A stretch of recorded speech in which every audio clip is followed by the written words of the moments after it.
လောင်းကစားပွဲတစ်ခုမှလည်းအနိုင်ရှုံးထက်အများကြီးပိုအရေးကြီးတဲ့အရာတွေပါဝင်လာတဲ့အခါဘလို့ဖြစ်သွားမလဲကဲဒီနေ့မှာတော့လှည့်စားမှုတွေပညာဉာဏ်တွေနဲ့မျက်စိနဲ့မမြင်နိုင်ပေမဲ့သိစေနိုင်တဲ့အန်တရယ်တွေအကြောင်းပြောပြထားတဲ့ရှယ်ဟောင်းပုံပြင်တစ်ပုဒ်ထဲကိုအတူတူခရီးသွားကြည့်ကြရအောင်ဒီစကားတွေကရှေ့ကျတဲ့ဇက်တော်တစ်ခုကနေလာတာပါနားထောင်ကြည့်အောင်နဲ့လျှော့ဝှက်စမ်းကြံမှုတွေတတိပိစတီနဲ့ပြည့်နေမှန်းသိတာပါတယ်အပေါ်ယံကြည့်လိုက်ရင်တော့ရိုးရိုးလေးပါလောင်းကစားပွဲတစ်ခုအကြောင်းပြောနေတယ်လို့ပဲဒါပေမဲ့အဲ့ဒီနောက်ွယ်မှာပိုပြီးနှဆိုင်တဲ့အမှန်တရားတစ်ခုပုံကွယ်နေပါတယ်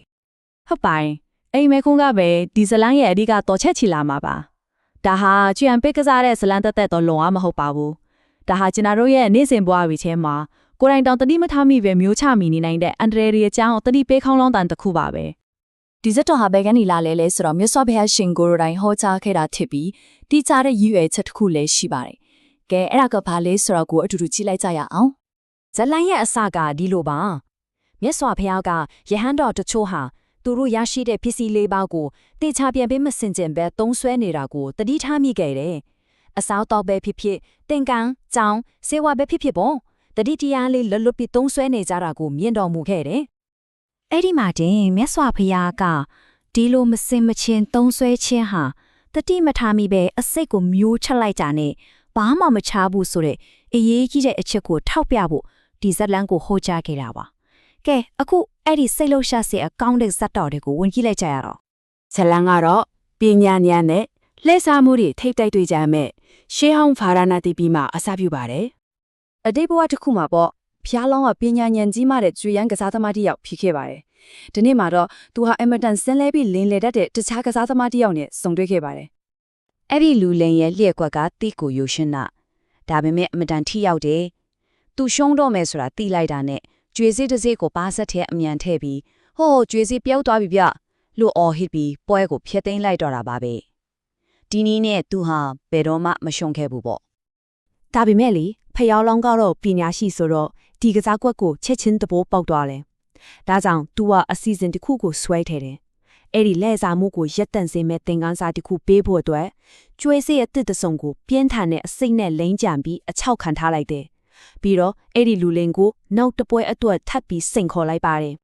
ကစားပွဲစားပြီးမကြခင်မှာပဲလူလင်ဟာရှုံးမဲ့အချင်းကြီးကိုရောက်လာခဲ့ပြန်ရောသူ့ရဲ့ထုံးစံအတိုင်းပဲကျွေးစစ်တစ်စိတ်ကိုပါဇက်ထဲအမြန်ထည့်လိုက်တယ်ဒါပေမဲ့ဒီတစ်ခါမှာတော့သူမျိုးချလိုက်တဲ့ကျွေးစစ်ဟာတာမန်ကျွေးစစ်တစ်စိတ်မဟုတ်တော့ပါဘူးအဲ့ဒီအချိန်မှာပဲဘုရားလုံးကတင်းငိန်စွာနဲ့ဟဲလူယုံမှာမျိုးချလိုက်စမ်းပါကြောင်းမဖွယ်အစိတ်ကနောက်ပိုင်းမှာမင်းအပေါ်တက်ရောက်လာလိမ့်မယ်လို့ပြောလိုက်ပါတယ်ဒါဟာချင်းချောက်တာမဟုတ်ပါဘူးသူ့လို့ရဲ့ရှောင်လွဲလို့မရတဲ့အချိုးဆက်ကိုသတိပေးလိုက်တာပါဖြစ်ပါတယ်ပြောတဲ့အတိုင်းပါပဲသူ့မကြလိုက်ဘူးအစိတ်ကစပြီးအစွမ်းပြလာတော့တာပဲ